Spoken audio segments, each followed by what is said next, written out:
The topics and opinions expressed in the following show are solely those of the host and their guests and not those of W4CY Radio, its employees, or affiliates. We make no recommendations or endorsements for radio show programs, services, or products mentioned on air or on our web. No liability, explicit or implied, shall be extended to W4CY Radio or its employees or affiliates. Any questions or comments should be directed to those show hosts. Thank you for choosing W4CY Radio.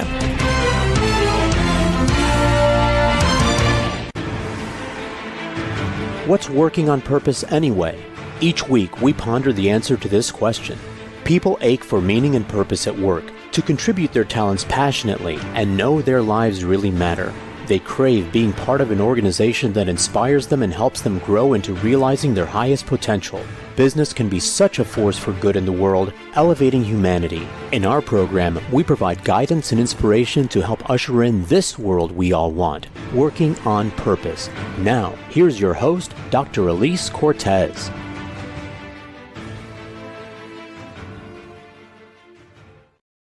Welcome back to the Working on Purpose program. Thanks for tuning in again this week. Great to have you. This show has been brought to you with passion and pride since February of 2015. I'm your host, Dr. Elise Cortez. If we've not met yet, you don't know me. I'm an organizational psychologist and logotherapist, speaker, and author.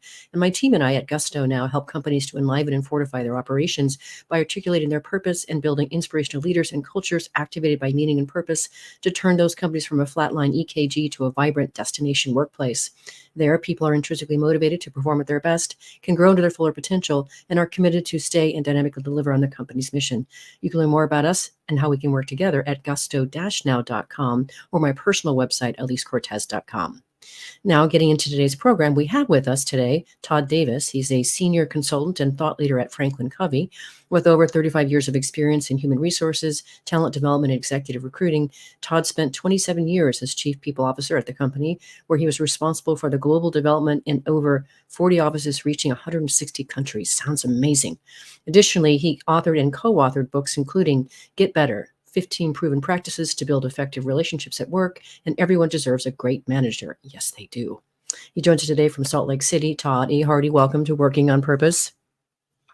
Thank you. Thank you for having me. Appreciate that introduction. One quick correction. So I've been with Franklin Covey for 28 years. It was 18 of those years that I was their chief people officer. Okay. Thank you for that correction. I don't want the current chief people officer to say, hey, wait a minute, what are you doing? Yeah. What are you coaching on my space, on my turf? That's right. Well, I'm really very happy to have you on, Todd. This is such an important topic, this idea of conflict. And as we get into it, I want to first start by talking and just learning why, in order for us to be able to work on a topic like this, we have to have some connection to it and some passion around it. So I'm interested in, why do you care about the topic of conflict and navigating through it? And what's your anchor to this? Yeah, well, thank you for asking that. You mentioned one of the books I was honored to write on behalf of Franklin Covey, Get Better, 15 Proven Practices to Build Effective Relationships at Work. And what I have learned throughout my career, and particularly in the role of chief people officer, is that, as Jim Collins said, you got to have the right people on the bus, and I totally agree with that. But it's actually and it's actually the nature of the relationship between those people that makes all the difference in a culture, in a team, and organization, and to the bottom line. And so relationships, and I'm not just talking about being nice to each other, but really effective collaborative relationships are the key to successful cultures and to successful business. I found that time and time again in my work. So while we want a lot of different opinions on the table so we can get to a great solution, we got to figure out now how to share those different opinions and not just tolerate, but really welcome those different opinions so that we have all these pieces of the puzzle we can work with to create whatever it is we're going to create. Mm-hmm. Yeah, and conflict kind of gets in the way of that unless we know how to navigate through it, right? So one of the things that I find intriguing, and I guess I'm not going to complain about this, Todd, and maybe you probably don't either, that we weren't actually taught conflict navigation in elementary school, high school, and why I'm not complaining is because both you and I address these kinds of issues that aren't taught very well in school. So we can't complain too much because it's our livelihood, right? But why isn't something like conflict navigation taught in high school or in elementary school? I think that is so interesting. And lots of people ask that. I ask that. I think, gosh, if this is such a fundamental piece to not just getting along in the world, but really making headway, why isn't it taught? We teach debate. I was on a couple of debate teams, and And debate is almost not the opposite of what we're trying to accomplish here, but it's like, how do I win? How do I get my point across? Versus how can we collaboratively work together, and how can we communicate effectively and respect each other's opinions? And there's an element of that in debate classes, but not much. And then communication classes that I think of, it's all about talking and getting my point across. It's not, we don't have classes on how to listen. And boy, is listening such a critical part of navigating through difficult conversations. So I'm with you. I'm there's a part of me that's glad they don't teach it, because that's what I do every day out on the road as a senior consultant. But it is a really perplexing question, and we look at, not to get into anything too far out, but we look at all of the controversy and the anger in the world right now, and you just wonder if navigating and showing respect and courage and consideration were taught from a very early age, would we be at this place we're at all over the world? Mm-hmm. It's interesting you say that. Yeah, I'm co-authoring a book called Soulful Healing, which really also really speaks to the notion of being able to listen and empathetically connect with people. And part of what we're putting forth is this is what the world needs. So I totally think that's totally safe, important to go where you just went to. So, and I appreciate that, because this show is listened to by people around the world. And I think that we do need to elevate our capacity to listen to each other, to be respectful to each other. And I certainly want to help champion that cause. So thank you for bringing that up. Very important. Thank you. Yeah. Yeah. Well, so then when we think about this, what's interesting, I bet you probably experience this on a very regular, if not daily basis. When we even mention the word conflict, people can have a very visceral reaction to it, right? And so let's talk about some of the common misconceptions about conflict. Okay. Yeah, we hear the word conflict and we immediately think argument or fight. Right. and when you think of the word conflict, if we think of differences of opinion, or challenging topic, I'm thinking of specifically to the course that I teach and that we teach. How do we begin to hold those conversations? What things do we have to keep in mind?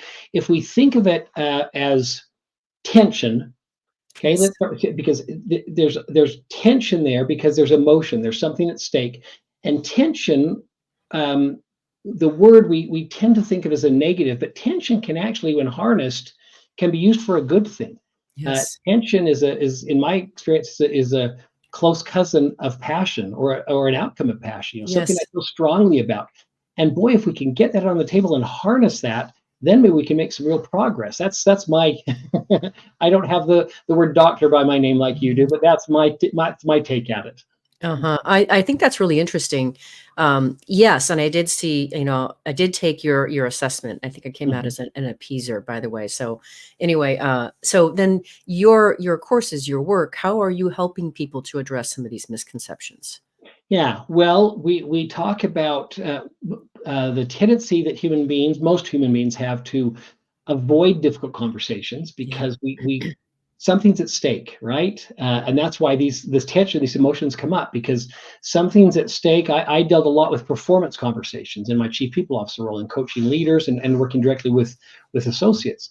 And so, they had at stake their livelihood. I mean, were they going to continue in the role? I had at stake my concern about the relationship. How are we going to, and that's something I think most of us can relate to. If we're going to prepare for a difficult conversation, we're worried about how the other person's going to feel and what's going to be our relationship after, and the feelings after that. And so if we can identify that and recognize that look, the mindset shouldn't just be, well, this is going to be painful, so I just got to get through it the best I can, but instead say, yeah, this is going to be difficult, but we both, if we look carefully at what we both need out of this, what I need, if I'm the one initiating the difficult conversation, what is it I need? Well, I need your performance to improve, or I need us to get on the same page, or whatever. And what do they need? Well, first and foremost, and again, I'm going back to performance plans, which is a big area, or performance discussions, which is a big area of my background. The first thing I remember is they need respect. They need to feel respected. Any one of us, when we're not the one initiating the conversation, our brain automatically goes into defense mode, this fight or flight mode. And so I try and remember that, and coach leaders to remember that, to say, gosh, anything you can do to reduce that tension and reduce that defensiveness up front is going to help them to really hear what you're saying. So that's kind of a first step. And I think I've digressed off of your question, but No, that's great. You're doing great. You did answer the question the way that I served it up. I think what's interesting when I think about that, why don't people go ahead and step into navigating conflict, right? You mentioned it. Part of it is people are afraid of, strong emotions coming out, and I can't deal with those strong, big emotions. And how do I deal with that? Or don't feel like they have the skills to go into it. So just feel like, I don't even want to go in there. So, right. but it's so interesting. I had Dr. Raj Sisodia on my show a few weeks ago talking about his latest book, Awaken. And he talked about how his co-author wanted one of their other authors to be further down the list in the naming of the book, and so Raj didn't want to bring that up with the author. He avoided that conversation or potential conflict, and as he said, he outsourced it, and it didn't go well because then the other author came back to him and said, "Hey, what's the deal? What's the deal?" And he said, "I could have easily handled that if I would have just done it myself."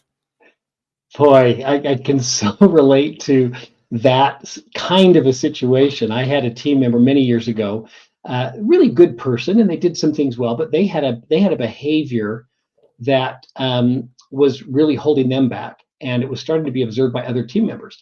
And this is embarrassing, Dr. Cortez, because here I am, the chief people officer. I'm on coaching leaders how to do this, and yet I fell into this. Maybe it'll just go away. Maybe the problem, maybe somebody else will address it. And this person reported to me, and I look back and laugh now because it wasn't funny. It was funny that I was doing the very thing I was coaching leaders not to do. And after it seems like in this situation, about 6 months, I finally thought, because another team member came to me and said, "Hey, Todd, this is getting out of hand, and you're looking bad. The department's looking bad. We don't get this addressed." And shame on me, but I went to the person and finally had this very awkward, difficult conversation. If not handled correctly, could feel like a personal attack. It wasn't a personal attack, but I could appreciate how they might feel that way. And yes, they were upset, and yes, they were offended, I'll say, and hurt. But what they were most hurt by are the 6 months that I had waited to have it. Mm-hmm. We finally got to the heart of the issue. They didn't necessarily agree. They saw the situation differently than I did as far as what they needed to change, but they also appreciated that they needed to make that change. But they came back to me and said what was hardest to hear was that you had known this for 6 months. And so for 6 months, I continued to do this thing that was alienating people, and I didn't know it. And then I thought, shame on me. You're exactly right. We err on this side of being considerate. We talk about balancing courage and consideration. Most people err on the side of being considerate because they're so thoughtful and concerned about the person's feelings. And yet, what is really considerate? I mean, how inconsiderate was me to let this thing go on for 6 months when this person could have started to course correct that much earlier. Sorry, I have very long questions to very short, very long answers. No, this is exactly the nature. Don't apologize for good content, Todd. Take that back. Not accepting that apology. All right. I err on the side of consideration. So.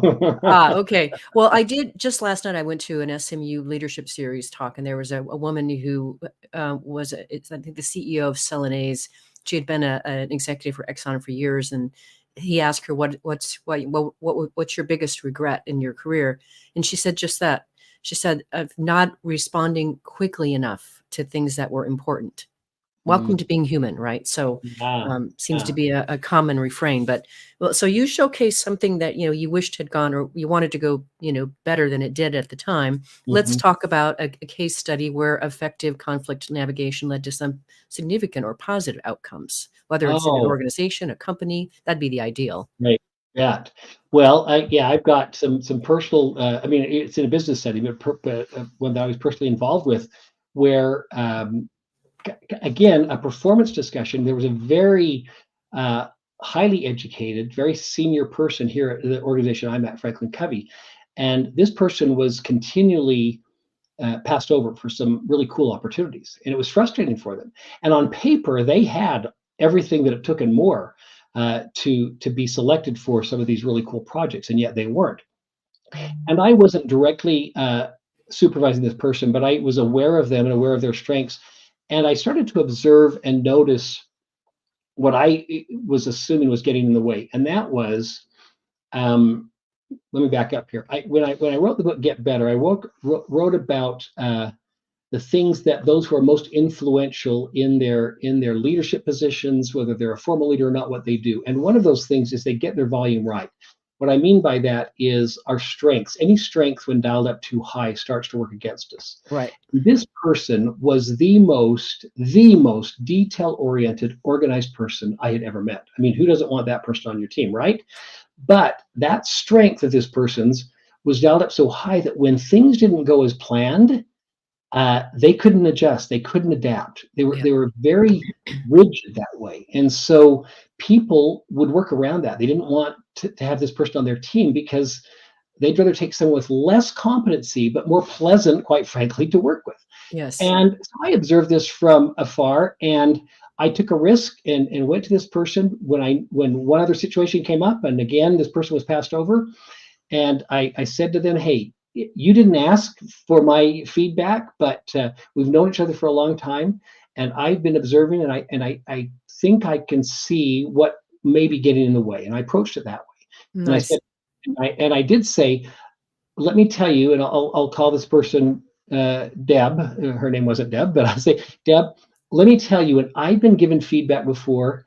It stings, but it was helpful to know that the person giving it to me was only looking out for me. And I just want you to know my only intent in sharing this with you is because I care about you and I want to see you wildly successful in your role and happy." And so I began the conversation. I said, "I have noticed some things, big and little, where you don't mean to, but you come across as abrupt. Maybe some would say offensive." And she looked at me, "Really?" And we started talking about things, and I was showing her in even simple examples of how she began an email. With have you got the video product ready yet? Instead of, "Hey, Elise, how was your weekend? Hope things are going well. Would you mind?" And this person was so senior and so educated that I assumed that they just knew to do things like that. Yeah.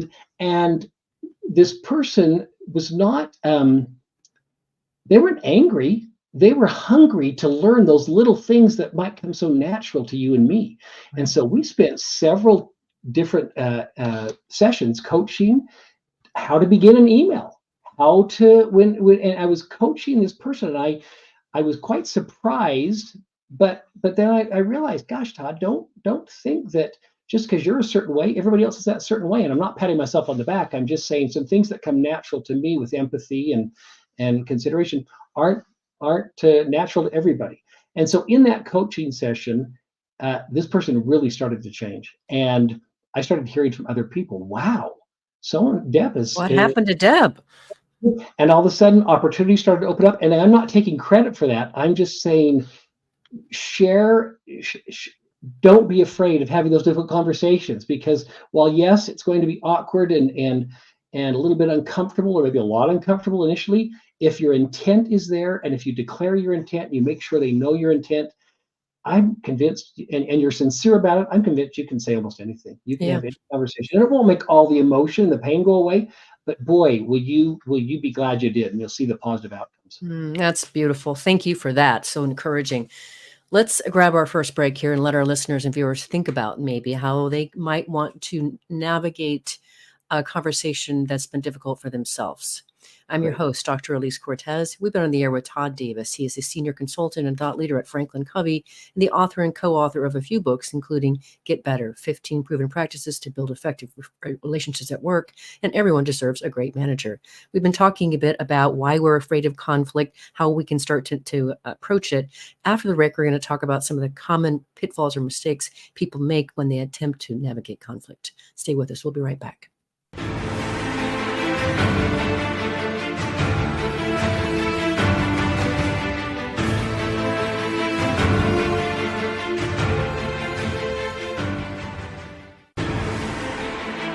Dr. Elise Cortez is a management consultant specializing in meaning and purpose, an inspirational speaker and author. She helps companies visioneer for greater purpose among stakeholders and develop purpose-inspired leadership and meaning-infused cultures that elevate fulfillment, performance, and commitment within the workforce. To learn more or to invite Elise to speak to your organization, please visit her at elisecortez.com. Let's talk about how to get your employees working on purpose.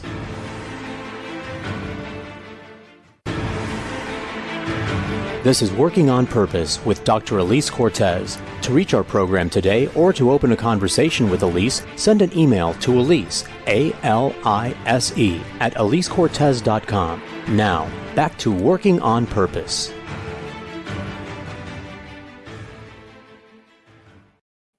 Thanks for staying with us and welcome back to Working on Purpose. I'm your host, Dr. Elise Cortez, as I am dedicated to helping create a world where people realize their potential at work and are led by inspirational leaders that help them find and contribute their greatness and would do business that betters the world. I continue to research and write my own books. So my last one came out in March of 2023. It's called The Great Revitalization, How Activating Meaning and Purpose Can Radically Enliven Your Business. And I wrote it to help leaders understand the lay of today's workforce land, what they need and want from work. And then I offer 22 best practices to help you create the culture to get that. You can find it at elisecortez.com or Amazon, wherever you find your books.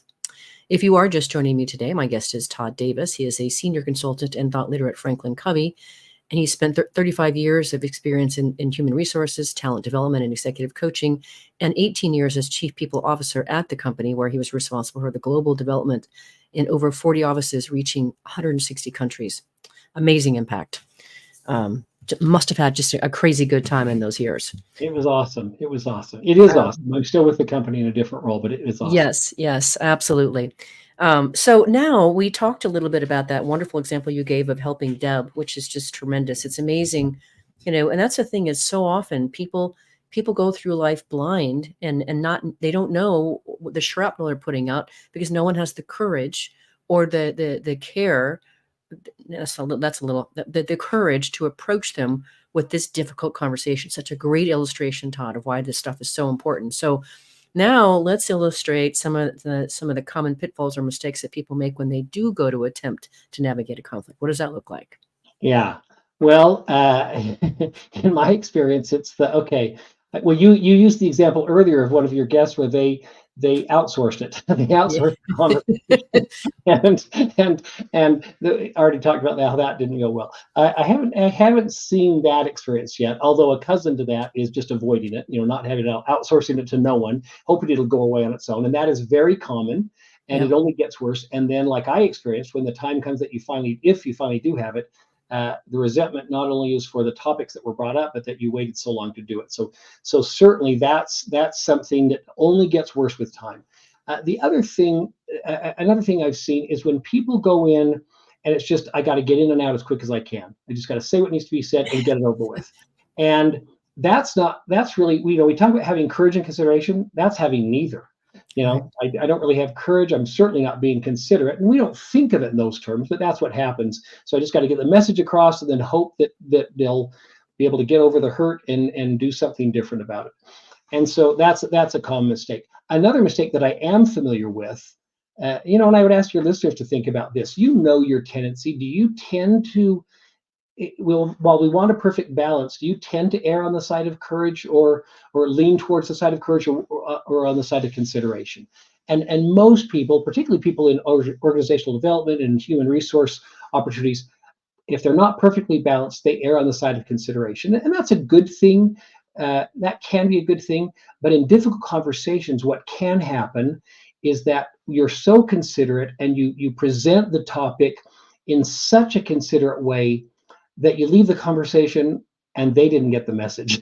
You said it, but you didn't really say it. And so that's something that I've coached leaders on and I used to experience myself.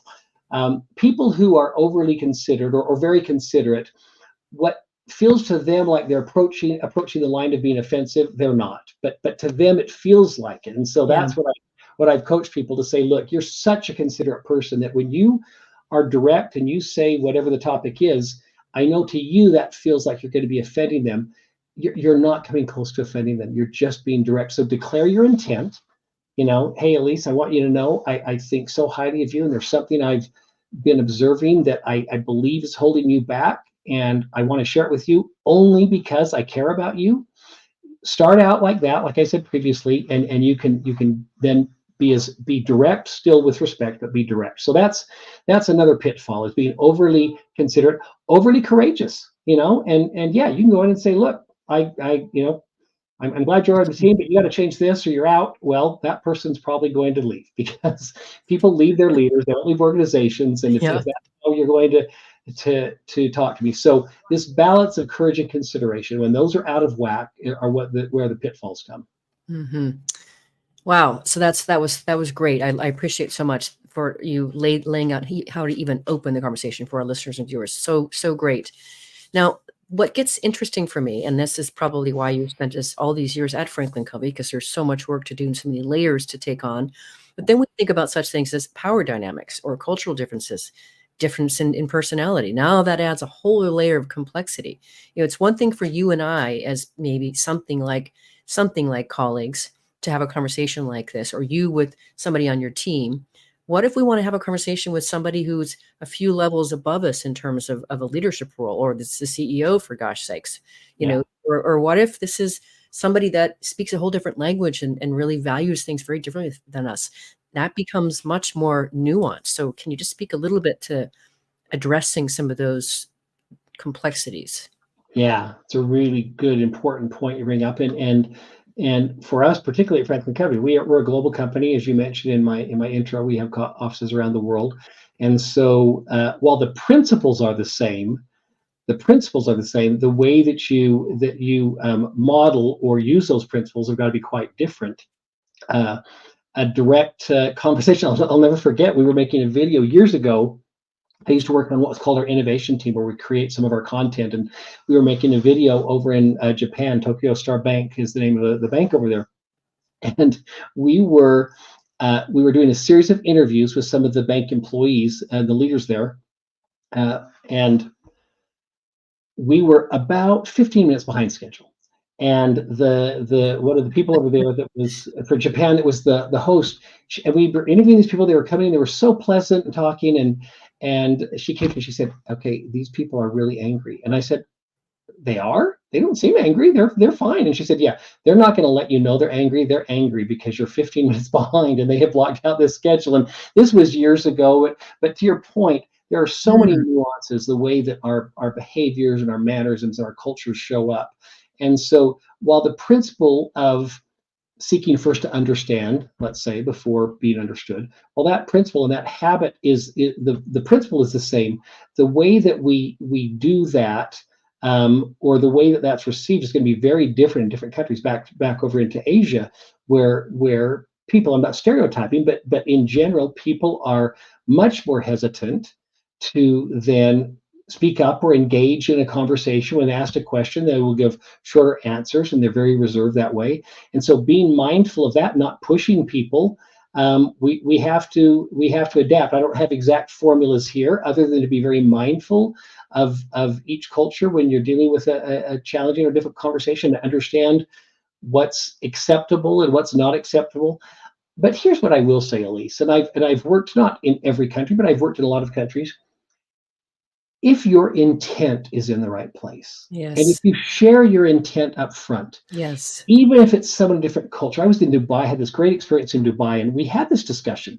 And I said, look, I'm not from here, and I'm learning about you, and we're going to talk about these things here. Just know that my intent is to help. I'm here to help, and I want this office to run very successfully. So if I'm saying things that aren't the way that you would say them, being from this country, will you please let me know and help me to be more effective in what I'm trying to share? And it just opened up doors. It just, we're all human beings. That's one thing we do have in common. That's brilliant. Todd, that is such a great thing to say. That's, put your intent out there and then ask them to give you a course correct if you go off course. Beautiful. That's the way I learned my languages when I lived in Spain and Brazil, by the way, Todd. I would say, I'm going to speak Spanish, and would you, I'm going to make mistakes. So will you just tell me as I go so I can correct myself? Yeah. So then they didn't feel, it wasn't embarrassing or anything. And I learned it so much faster that way. So I agree. In fact, if I can make another comment, at least even in the United States where I live, and in English, even in a conversation with someone that grew up here, I will often say, if it's a difficult conversation or something I'm a little worried about how things are going to be received, I will say to the person, and some people may disagree with this, but I will say, you and I are in the conversation. I'll say, hey, Elise, I need to share some information with you. I'm probably going to say it wrong. Will you give me a little bit of pre-forgiveness? Will you let me get this out, and then know that if it comes out wrong or if it's offensive, of course my intent isn't to be offensive, but I'm just going to get this out on the table, and then we can start to discuss it. I will just be open and upfront like that, and it reduces defenses. It helps people feel like they're a partner with me in trying to get to the right solution here. So even without cultural differences, I will ask for forgiveness up front as I share some information, meaning if I say something that's offensive, no, that's not my intent, and tell me a better way to say it, because I need to bring up this topic. I love that, Todd. That's so great. Next week we're going to be talking about being culturally savvy and anti-racist leaders. Mm-hmm. And so, learning how to speak to different groups so that you don't offend them is critical today. And so saying, I'm probably going to get this wrong, so please, tell me how you want me to address you. Help me get it right.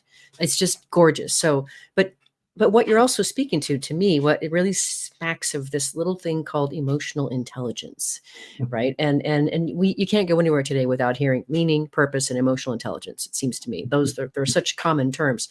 So, talk to us about how emotional intelligence plays in the effective conflict navigation, and then let's just talk a little bit about how we can start to improve it for ourselves as individuals. Yeah, love that you went there next, because I think that is the key to all of this. The word empathy is the key, and empathy, as you and I both know, is different than sympathy. Empathy is, as much as we possibly can, putting ourselves in the shoes of the other person.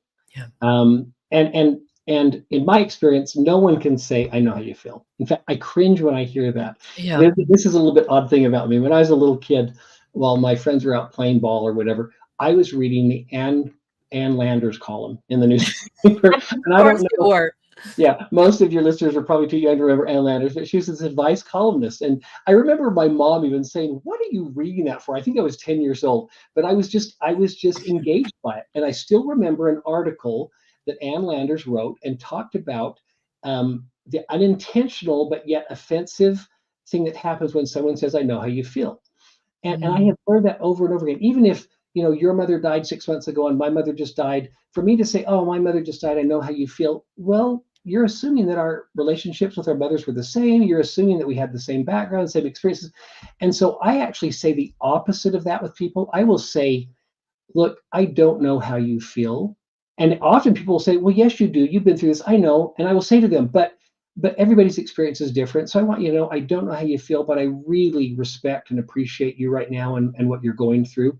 And I'm sincere when I say that. And people, I can just tell them, feeling like, oh, thank you. Yeah, for they can just feel it. Yeah, all these people tell me they know how I feel. And so back to empathy, as much as we possibly can, putting ourselves in the place of the other person. And so, like I said, any conversation before it even begins, I remember, okay, if you were them, sure, it's going to be embarrassing. It's embarrassing. I don't want to be called out on something, or I don't be, and I'm going to feel defensive and I'm going to feel awkward. So I get that in my mind without erring too far on the side of consideration. I get that in my mind, and it really helps the way I present or tee up the conversation. Dr. Stephen Covey, the best-selling author of The 7 Habits of Highly Effective People. Gosh, man, I had the esteemed privilege of working with for many years before his passing. He often said, the deepest need of the human heart is to feel understood. Yes. And when I first heard that, I didn't disagree, but I thought, is that really true? Boy, have I learned it over and over and over again. It is true. The deepest need of the human heart is to feel understood. And so even in a difficult conversation where it is a leader with an employee and it's a performance discussion and this employee has got to change their behavior, nothing works better than taking time to understand them. Yeah. You're not agreeing. Empathy, you're not agreeing or disagreeing. You're just suspending your feelings long enough so you can really hear them without judging, without giving immediate feedback, but just hearing them out. So that's my take on empathy. Well, that's wonderful. And really quick, we're going to take our next break here. I don't know if you know this or not, Todd, but I've had the extreme privilege and pleasure of hosting Stephen M.R. Covey and Cynthia Covey on my program. Wonderful. So yeah, I'm a Covey and Franklin Covey fan. So you're in very good company here, my friend. Lovely. Uh, Time for our last break here. I'm Elise Cortez, your host. We've been on the air with Todd Davis. He is a senior consultant and thought leader at Franklin Covey and the author and co-author of a few books, including Get Better, 15 Proven Practices to Build Effective Relationships at Work, and Everyone Deserves a Great Manager. After the break, we're going to talk a little bit about how we can start to effectively navigate conflict, even in remote work settings. Stay with us. We'll be back.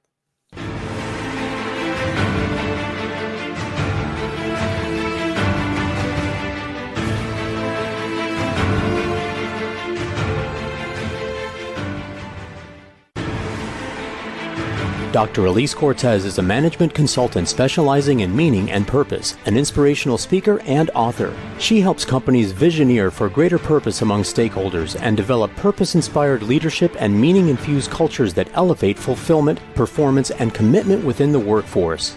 To learn more or to invite Elise to speak to your organization, please visit her at elisecortez.com. Let's talk about how to get your employees working on purpose.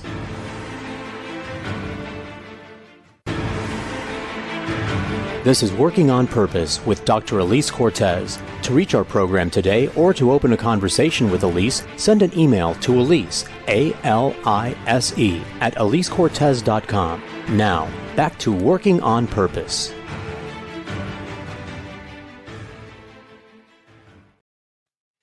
Thanks for staying with us and welcome back to Working on Purpose. I'm your host, Dr. Elise Cortez. I mentioned in the last break about my latest book coming out, which is The Great Revitalization. What I did for you to go along with that is I created a 3-page assessment for you to be able to download from my website, gusto-now.com.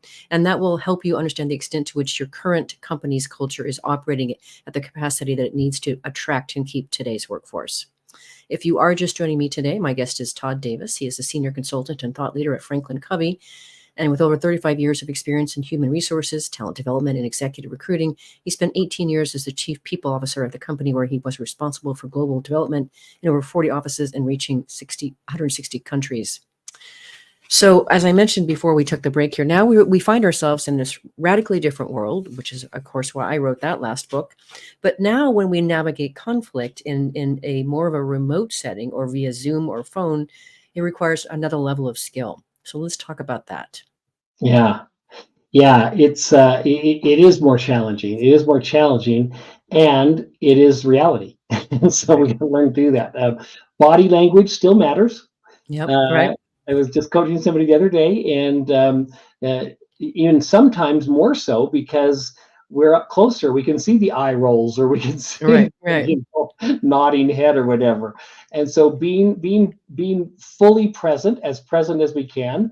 I even, like I'm doing right now, I always, and this is just a tactical thing, but I always make sure I move my the person I'm talking to right up under my camera so that I look like I'm looking as close as I can right at them, just so they have my full attention.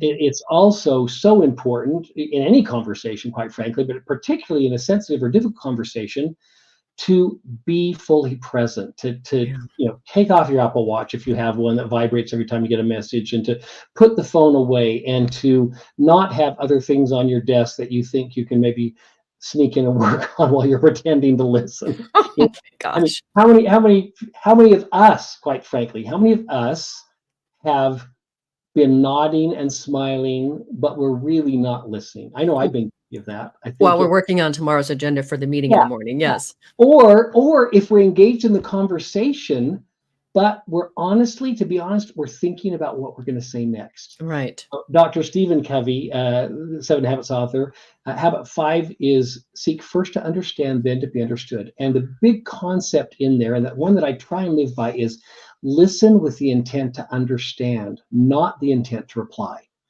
And it doesn't come from a bad place. We're good people. We want to solve. We want to fix. And so Elise is talking to me about something, and I hear just enough to think, oh, I know where she's going with that. And so in my mind, I'm trying to formulating what I would do, and it may not even be where she was going, but that's how our minds work. And so I advise people, and myself, resist that temptation and just suspend, like I said earlier, suspend my thoughts long enough to really just be there to listen, to be fully present, maybe ask questions, but not. It's not the time to advise or probe. It's just to listen, be fully present. And that's even more so it's always important. So, but it's a little more difficult on Zoom and through technology, but we can certainly do it. And I think I remember seeing some of your material before too, that when we do that, it really, it reduces all of the, or not all, the emotions in the person who's sharing, so that as they share and they recognize that you do understand them. If they are frustrated, angry, upset, those emotions start to diminish. And now you can come into the productive zone, right? Of having an actual exchange that can be useful and productive. But you can't do that until those emotions that are so high are carried through and cycled to a more reasonable level. That's exactly right. I mean, someone, and I'm making these situations up, but someone who's got a performance issue, and I say, hey, Doug, we got a real problem here. And the fact that you're late every day with his, well, I'm not late, and listen to him ramble on. And if you will, and again, you got to be sincere with just say, okay, so what I hear you saying, and tell me if I'm wrong, but you're not feeling really appreciated for the work you do.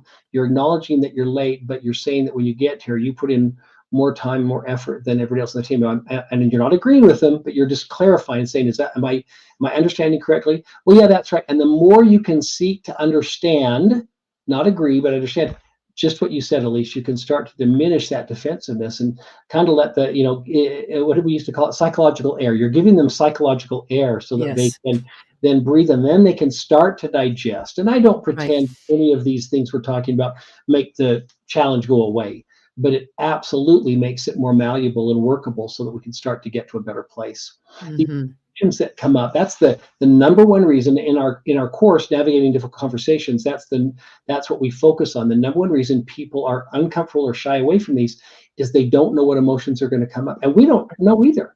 But if we can be prepared for whatever kind of emotion comes up, and we use three tools here. We use pause, don't panic, observe, don't judge, and ask. Don't. So we want to pause, we want to observe, and we want to ask. My mind just went blank when I was going to ask. But pause, don't panic, observe, don't judge, and ask, don't assume. Don't assume. Just ask questions. And those three tools, with most, if not all, emotions that come up, those actions can really help reduce the defensiveness and the anger or the emotion that is there present. I'll just throw this in here. One of the things that I have gotten present to and now addressed in my work, Todd, is just how much people are afraid of emotions. And, we start off life, as these young, ebullient, joyous, expressive beings, where we can be mad, we can be frustrated and really, really happy and really sad. And then, we go to school and we learn that we have to kind of contain these behaviors, and some things are just not appropriate in the setting. And then we start going through life, and life steps on us and squashes on us. And we learn about being ashamed and afraid, all these things, right? So by the time I meet people, probably you too, in their 30s, 40s, and 50s, they're down to the small little spectrum of emotions to work from. So they're terrified of, emotions. And so part of, my work is helping people to understand the role of emotions. They're giving you vital data from which to be able to make sense of the world and your relationship. They're not to be stuffed and feared. And so I really appreciate how you navigate through this with people, helping to coach them how to be able to address and be with people in their emotions just by listening and trying to understand them. It's just so beautiful. Thank you. Thank you. You're welcome.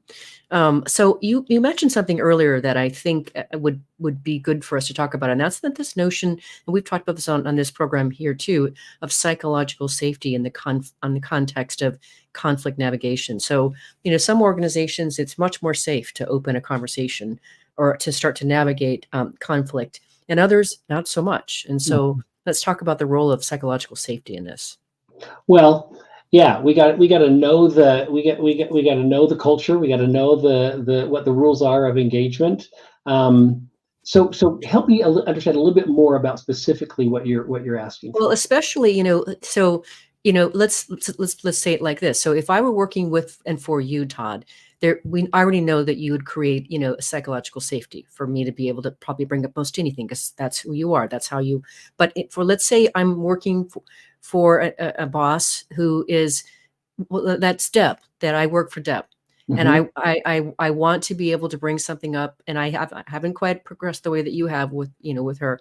And I want to be able to address that, but I know that, that there might be some backlash. She might, be angry. She might yell. I mean, I've worked with organizations where the leader of the organization, when people brought things up that he didn't like, the big vein in his forehead bulged, and people were like afraid he was going to like have a heart attack right there. It's not a safe thing to be around, Yeah.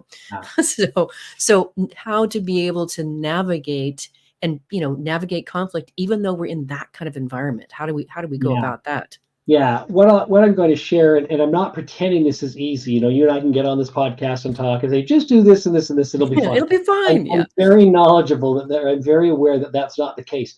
But if I were in that situation, every situation is different. If I were in that situation, it would take some courage, and I would talk to that leader, and I would say, hey, I need to share some things with you. I love the organization. I love my role, but here there are some things that aren't working as I had anticipated them working, and I'm asking you as my leader to maybe hear me out, and could we partner on this? Could I talk to you about somebody? Mm, I might be looking at them wrong, and I always add a big dose of humility there, and I'm sincere in it, but I will say I might be looking at this wrong, but here's what I have viewed as happening on the team, and I'm concerned about it, and I'm not quite sure how to bring it up with you. I would never say to a person, "You're pretty unapproachable," and so you know, but I would say I'm not quite sure how to bring it up with you, but I want to feel comfortable coming to you as my leader. Is that okay if we have a conversation? I share this with, so always honoring them, respecting their role, but also connecting with them on a human level. yeah. Just saying, I'm excited to be here at the company, but I'm concerned about some of these things, and I haven't been here long enough to know what is the protocol. So I'm just going to be really open and honest with you. And that's what kind of the earlier example I get. I find it's better, healthier, easier to call it what it is, to say, look, I don't know how things work in your culture, so I bet I'm going to say some things wrong here. Will you please forgive me and Mm, course correct me? I would use the same philosophy with a difficult leader. I would just say, hey, can you kind of help me navigate this? I'm a little bit lost here, and I'm feeling concerned about XYZ situation, or about how I'm feeling about my role.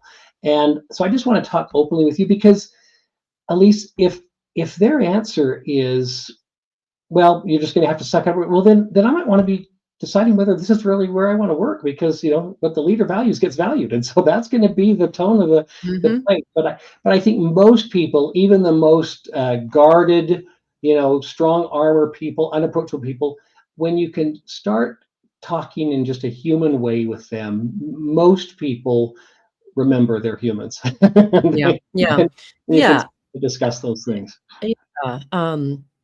Well, we've I don't know how we did already, but we've come to the end of the show already I here. can So talk to you forever. You're awesome. You're thank amazing. you, thank you. Likewise, we are common souls here, and we are caring about some of the very same things. But I want to give you a chance to close the conversation how you like. You know the show is listened to by people around the world. We want to create a workplace where people really want to come and can thrive. They want to give their best and grow into their best. What would you like to leave them with? Yeah. Thank you for asking that. It's a great question. And I'll be quick. I know we're out of time, but first of all, people, I've said it earlier, but people leave their leaders. They don't leave organizations. They leave their Yep, leaders. yep, And so remember that if you're in a leadership role, what you do, everything you do and say models trust and models, the culture. And then the second thing I'll say, and this is a little bit out there, but the other day I was driving somewhere and I saw a big motorhome that was towing a boat, and maybe the boat was towing some RVs, I don't know, but it was a lot of toys. And there was a bumper sticker on the back that said, "The one with the most toys wins," or she or he with the most toys wins. And I remember looking at that and certainly being envious of all the toys they had, but I thought to myself, and I mean this sincerely, I think the one with the most meaningful relationships, the one who dies with the most meaningful relationships wins.